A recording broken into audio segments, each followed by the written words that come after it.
Moscow Katera Nori, an Afghan refugee in Moscow, says her family of 6 would starve without charity food donations. Nori's husband Zabula used to have a steady job as a laborer in a fruit market, but with lockdown measures against the coronavirus in place and trade mostly closed, a week can now pass without a day's work for him. When there is work, Zabula brings home just 500 rubles $6.70 a day, half as much as it used to be and not nearly enough to pay the rent for the family's small apartment outside Moscow. Under the quarantine people's difficulties have doubled, Nori said, adding that she is too scared to go out even for shopping as her family does not have legal papers or medical insurance. Nori is one of up to a 200,000-strong refugee population in Russia, according to the Civic Assistance Committee, an NGO providing legal help and humanitarian aid to refugees and migrants.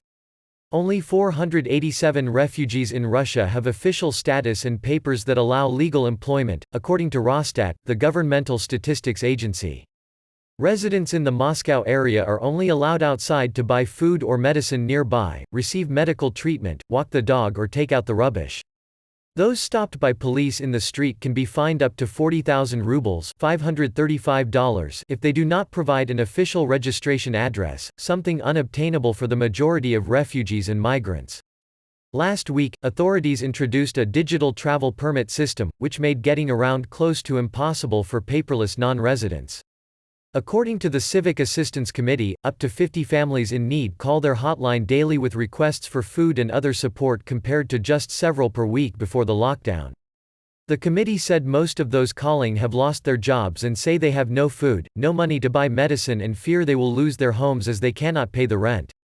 Our waiting list is growing every day, the head of the committee, Svetlana Ganushkina, said.